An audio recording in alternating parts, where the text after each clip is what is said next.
Movie 1990 के समय में दिखाई गई है दोस्तों, जो कि पुष्पा राज जो लाल चंदन की लकड़ी की तस्करी का काम करता है, जो कि एक ऐसी दुर्लभ लकड़ी है जो कि केवल इंडिया के आंध्र प्रदेश में चित्तूर जिले के शेषनम पहाड़ियों में पाई जाती है, जो कि काफी रेयर लकड़ी है। नेक्स्ट सीन में हमें एक ट्रक को दिखाया जाता है जिसके पीछे पुलिस पड़ी है। हम देखते हैं उस ट्रक में पुष्पा मूवी का हीरो चंदन की लकड़ियों को लेकर के जा रहा था। पुष्पा उनसे फाइट करता है और 10,000 रुपए देकर के मामला दफा दफा करने का बोलता है, पर पुलिस रेडी नहीं होती। अब पुष्पा अपना प्राइस बढ़ाता है 10 से 20, 20 से 30, 30 से 40, 40 से 50 से 1 लाख तक। लेकिन पुलिस उसकी नहीं सुनती और उसे अपने साथ में गन पॉइंट करके ले जाने लगती है। पर तभी पुष्पा बोलता है, तुमको क्या लगा कि पूरी टीम को 1 लाख? नहीं, पर पर्सन 1 लाख। इतना सुनकर के सबकी आंखें बड़ी मुंह खुला रह जाता है और अब पुष्पा को छोड़ दिया जाता है। मूवी फ्लैशबैक में जाती है 1 साल पहले, जहां पर हमें पुष्पा को दिखाया जाता है जो कि एक मजदूर है और एक लकड़ी की मिल में काम करता है। ब्रेक टाइम में पुष्पा अपने अंदाज में चाय पी रहा होता है, जिसमें उसका एक पैर खुद के दूसरे पैर पर रखा था। तभी उसका मालिक वहां आ जाता है, पर पुष्पा अपनी चाय पाव कंटिन्यू करता है और चेयर से उठता तक नहीं। तभी उसका मैनेजर आकर के उसे डांटता है, तो पुष्पा बोलता है, वहीं खड़ा एक बंदा केशव जिसका नाम होता है ये सब देख रहा था। पुष्पा अपने मैनेजर को बोलता है, मेरे पैर, मैं कैसे भी चाहूं बैठूं, तुमको तुम्हारे मालिक को क्या, मुझे यहाँ काम करने के पैसे मिलते हैं, इज्जत देने के नहीं। अब मैनेजर उसे उसकी आज की दिहाड़ी देता है, जिसमें से पुष्पा हाफ ले लेता है और हाफ उसके मालिक को दे करके इज्जत खरीदने का बोल करके उसकी मजदूरी छोड़ करके वहां से चला जाता है। ये देख करके केशव भी उसके पीछे लग लेता है। नेक्स्ट डे पुष्पा के घर एक बंदा अपनी उधारी मांगने आता है और उसकी माँ को कुछ भी बोलता है, तो पुष्पा अपने घर की गाय भैंस बेच करके उसका कर्जा चुकाता है और कुछ अपने पास रखता है। और अब वो उस बंदे को घर घर जा करके मारते हुए बुलवाता है कि पुष्पा ने उसका पैसा चुका दिया है, क्योंकि जब वो पैसा मांगने आया था तो उसने उसकी माँ को बहुत जलील किया था। अब पुष्पा बेरोजगार था, उसे रोजगार की तलाश थी, तो वो कुछ कुली लोगों के साथ में जंगल में चला जाता है, जहां पर उसे वही लाल चंदन की लकड़ियों को काटना था और उनको कहीं और पहुंचाना था। तो डायरेक्टली कहा जाए ये एक तस्करी थी जो कि लकड़ियों की हो रही थी। तभी वहां पर एक बंदा अलर्ट करता है कि पुलिस आ रही है और अब ये सुन करके सब वहां से भागने लगते हैं उन लाल चंदन की लकड़ियों को वहीं छोड़ करके। तो पुष्पा ये देख करके सबको रोकता है, हमारी मेहनत का क्या, मेरे पास में एक आइडिया है। और अब डीएसपी गोविंद अय्यप्पा को दिखाया जाता है जिसकी अपनी एक हिस्ट्री थी। अब गोविंद उनसे पूछताछ करता है तो सब बोलते हैं कि वो यहाँ पर अपनी बकरियां चराने के लिए आए हैं, लेकिन पुष्पा सब सच बता देता है कि हम तुम्हारी रेस्पेक्ट करते हैं इसीलिए सब छुपा दिया। अब गोविंद उस पर गन पॉइंट करता है तो देखता है कि बाकी के उसके सभी मजदूर साथी उसका फेवर लेते हैं, अपनी अपनी कुल्हाड़ी लेकर के उसके क्लोज आते हैं। तो पुष्पा बोलता है, जनाब आपकी एक गोली हमारे साथ कुल्हाड़ी। अब पुलिस वालों को वहां से मजबूरन जाना पड़ता है, उनके पास में कोई और ऑप्शन भी नहीं था। हम देखते हैं कि पुलिस के जाने के बाद में उन लकड़ियों को उतारा जाता है जिनको उन्हीं पेड़ों के ऊपर छिपा दिया गया था जहां पर अय्यप्पा खड़ा हुआ था। ये देख करके केशव पुष्पा के पास आकर के उसके साथ में काम करने का बोलता है, तो पुष्पा उससे अपनी दिहाड़ी मंगवाता है। तो वो बंदा उसे बोलता है, तू तेरा ले गया ना? तो केशव पुष्पा को दिखाता है जो वापस से अपने पैरों पर पैर रख करके उसी अंदाज में बैठा था। पर गोविंद अब अपनी पूरी टीम के साथ में वापस वहां पर आता है। ये देख करके सभी मजदूर डर कर वहां से भागते हैं। तो पुष्पा अकेला पत्थर उठा करके पुलिस पर फेंकता है, तो ये देख करके उसके बाकी के मजदूर साथी उसका फेवर करते हैं और पत्थर फेंकने लगते हैं, पुष्पा को सपोर्ट करते हैं।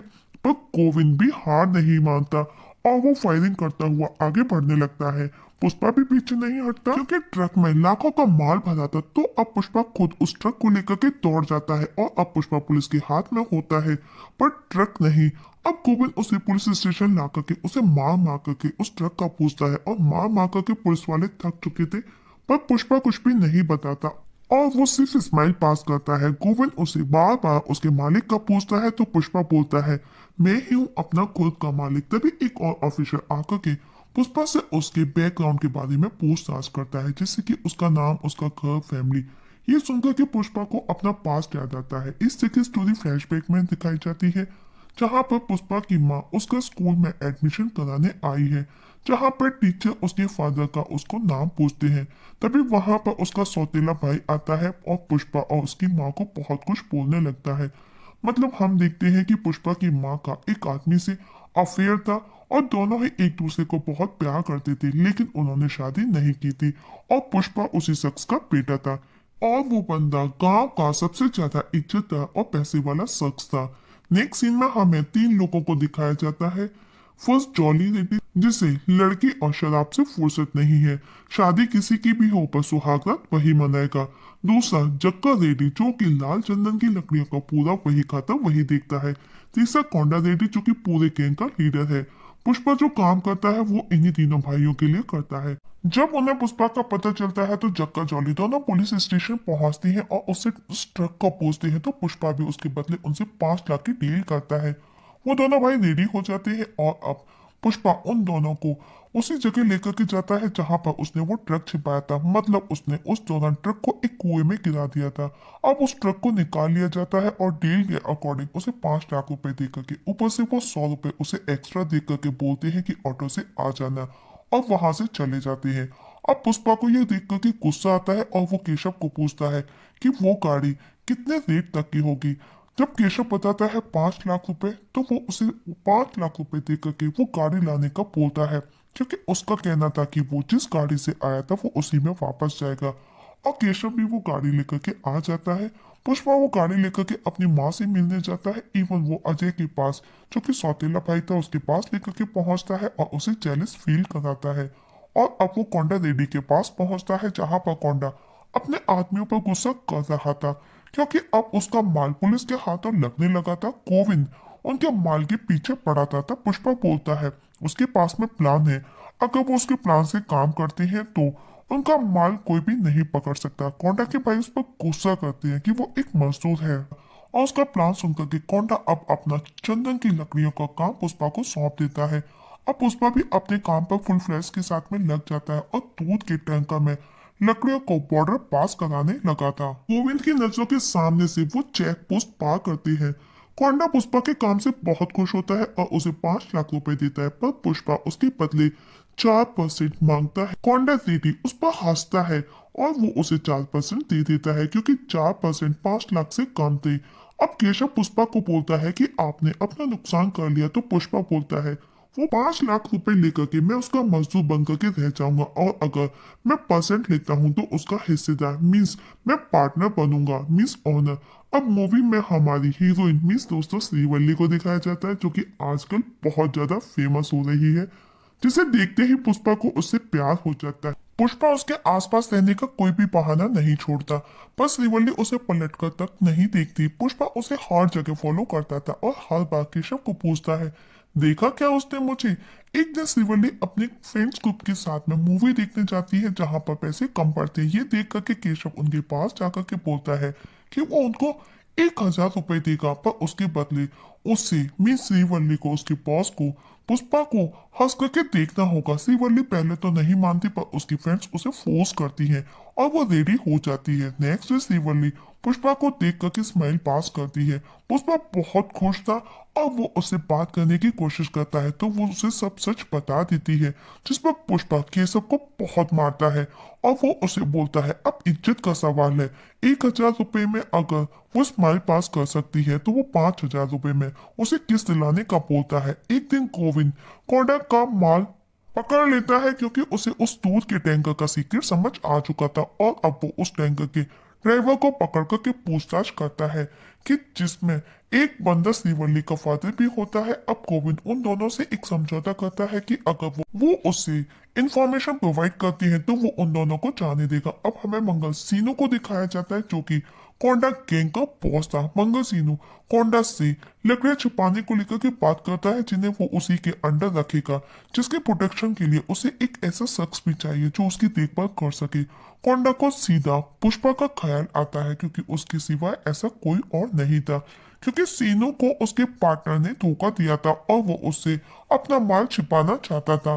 अब ये काम पुष्पा को सौंप दिया जाता है, लेकिन जल्द ही पुलिस को पता चल जाता है, और ये बात खुद कोंडा पुष्पा को कॉल करके बताता है। तो पुष्पा को आइडिया आता है और वो सारे माल को नदी में बहा देता है।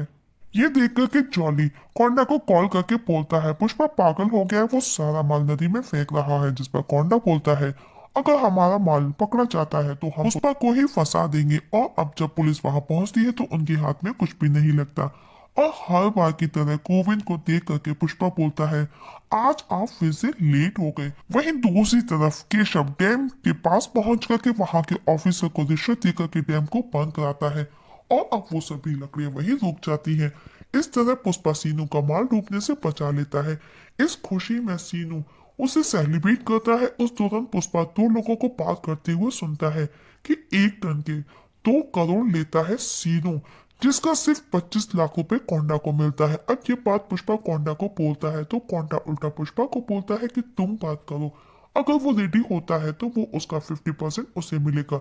लेकिन पुष्पा भी पीछे हट जाता है। वही पार्टी में श्रीवल्ली के फादर भी मौजूद थे। तब केशव मौका देख करके उनसे श्रीवल्ली की शादी की बात करता है तो वो मान जाता है और उसके घर वो श्रीवल्ली का रिश्ता लेकर के पहुंचता है। पर वहां पर उसका सौतेला भाई अजय आकर के सब सच बता देता है कि वो नाजायज संतान है। इस बात पर अजय और पुष्पा के बीच में झड़प हो जाती है, जिसके बीच बचाव में उसकी माँ को चोट लग जाती है। इस सबसे पुष्पा डिस्टर्ब हो जाता है और उसे सब याद आता है कि उसके फादर की डेथ के बाद में अजय ने उनका सब कुछ छीन लिया था।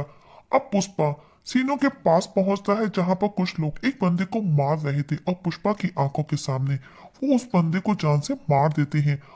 अब वो पुष्पा को बोलता है ये बंदा सिर्फ 2 चेक पोस्ट पास कराने 50 लाख रुपए मांग रहा था, जबकि सारा काम मैं ही करता हूँ। पुष्पा बोलता है आपने सही कहा और बोलता है कि उसने वो माल चेन्नई पहुंचा दिया है क्योंकि उसे प्रॉफिट नहीं होता था और अगर ज्यादा प्रॉब्लम है तो हमें बोलो, हम डायरेक्ट डील कर लेंगे। जिस पर सीनू का बंदा बोलता है देखा नहीं अभी तूने 50 लाख मांगने वाले का क्या हाल किया। जिस पर पुष्पा बोलता है पहले मैं भी इतना ही मांगने वाला था पर ये देख करके मैंने बढ़ा दिया। और अब वो सीनू के फोन से ही चेन्नई मुकेन को कॉल कर करके लाल चंदन की डील करता है 1.5 करोड़ में। अब पुष्पा वहां से जाने लगता है तो उसके आदमी उस पर हमला करते हैं पर पुष्पा उन सबको मार करके वहां से चला जाता है। नेक्स्ट डे पुष्पा मुगल से मिलने चेन्नई जाता है और अब उनसे वो डायरेक्ट डील करता है। जब ये बात कोंडा को पता चलती है तो वो गुस्सा करता है, लेकिन जब उसे मुनाफा पता चलता है तो वो भी रेडी हो जाता है। वहीं श्रीवल्ली के फादर को जॉनी टॉर्चर करता है क्योंकि उसने उनकी कुछ इंफॉर्मेशन लीक कर दी थी और श्रीवल्ली को भी वो साथ में आने का बोलता है और वो उसे कुछ सजने संवरने का सामान देते हुए अपने साथ में नाइट स्पेंड करने का बोलता है, जिसके बदले वो उसके फादर को छोड़ देगा और वहां से चला जाता है। अब रात को श्रीवल्ली रेडी होकर के पुष्पा के पास पहुंचती है और उसे सब बता करके रोते हुए अपने प्यार का इजहार कर देती है। और अब श्रीवल्ली को लेकर के पुष्पा जॉली के पास पहुंचता है और वो उसे बहुत मारता है और मार मार करके उसकी हालत बहुत खराब कर देता है। नेक्स्ट डे हमें जॉली को हॉस्पिटल में दिखाया जाता है जहां पर कोंडा और जक्का दोनों मिलने के लिए आए थे और वो उससे बहुत पूछते हैं कि उसकी ये हालत किसने की, लेकिन जॉली किसी को भी कुछ भी नहीं बताता। हालांकि पुष्पा भी वहां पर मौजूद था। अब पुष्पा और केशव दोनों जॉली को लेकर के आपस में ही बातें कर रहे थे, तभी वहां पर कोंडा अपने आदमियों के साथ आ जाता है और उसे सब पता चल जाता है, पर वो ये बात दोनों को पता नहीं चलने देता। और अब पुष्पा कोंडा के साथ होता है। वही पीछे से केशव को अपनी मेड से पता चल जाता है कि कोंडा ने उसकी बातें सुन ली है, पर अब देरी हो चुकी थी जब तक पुष्पा को पता चलती। अब कोंडा पुष्पा को जिंदा काटता है पर पुष्पा उसे बोलता है तुमको तुम्हारे भाई से ज्यादा पैसा प्यारा है। कोंडा गुस्से में उस पर गन पॉइंट करता है पर तभी कोंडा को शूट करके मार दिया जाता है, जो कि मंगल सीनू के साले ने उसे शूट किया था। और हम देखते हैं कि कोंडा मर चुका था, जो कि सीनू के आदमी भी वहां पर आ चुके थे क्योंकि कोंडा सीनू के अगेंस्ट गया था। और अब दोनों गैंग के बीच में लड़ाई स्टार्ट हो जाती है और पुष्पा खुद को बचाने में लगा था और वो किसी तरह खुद को उन रस्सियों से आजाद करा लेता है। तभी वो देखता है कि सीनू के आदमी जक्का को मारने वाले थे, लेकिन पुष्पा उसे बचा लेता है। वहीं जब सीनू को पता चलता है कि उसका साला और उसके सभी आदमी मारे गए तो वो बहुत गुस्सा करता है।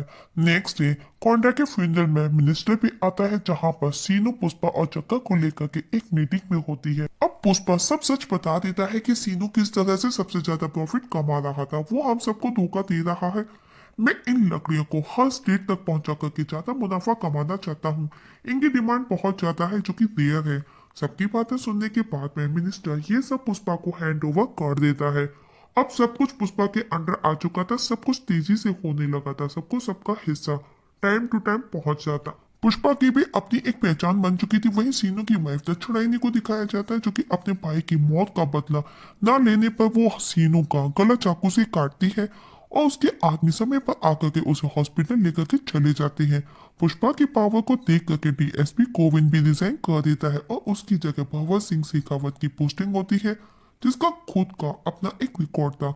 अब पुष्पा श्रीवल्ली की शादी होने वाली है। पुष्पा अपनी शादी के कार्ड के साथ में 1 करोड़ रुपए लेकर के भंवर सिंह शेखावत के पास पहुंचता है और बोलता है कि इतना पैसा हर महीने उसकी टेबल पर होगा। पर भंवर सिंह उसका मजाक उड़ाता है, उसकी माँ को लेकर के, उसके फादर को लेकर के गलत गलत बोलता है, पर पुष्पा चुपचाप सुनता है। लेकिन अंदर ही अंदर उसका खून भी खौल रहा था, पर पुष्पा अभी भी भंवर सिंह की हर बात मान रहा था।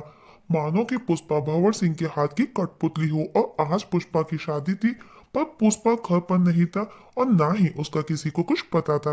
वहीं दूसरी तरफ पुष्पा भंवर सिंह के साथ बैठा एंजॉय कर रहा था।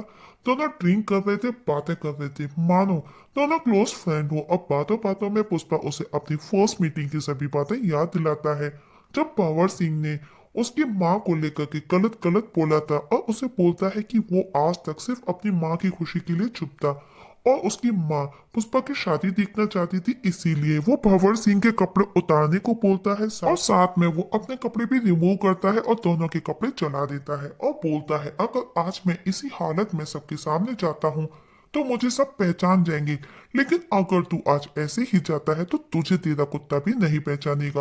और अब पुष्पा इसी कंडीशन में अपनी शादी के मंडप में पहुंचता है। वहीं भंवर सिंह जब अपने घर पहुंचता है तो पुष्पा की बात सच हो जाती है। उसका कुत्ता उसे नहीं पहचानता और वो उस पर भौंकने लगता है। ये देख करके वो गुस्से में उसे शूट कर मार देता है और पुष्पा के दिए हुए सभी पैसों को जला देता है। वहीं पुष्पा और श्रीवल्ली की शादी दिखाई जाती है। दोनों साथ में होते हैं और इस जगह हमारी आज की मूवी खत्म हो जाती है। मूवी के लास्ट में स्क्रीन पर पुष्पा 2 लिखा आता है, मतलब कि इसका सेकंड पार्ट डेफिनेटली आएगा। तो दोस्तों, आज की एक्सप्लेनेशन कैसी लगी कमेंट सेक्शन में कमेंट करके जरूर बताइएगा। पसंद आए तो लाइक और शेयर भी कर दीजिएगा। वीडियो देखने के लिए थैंक यू।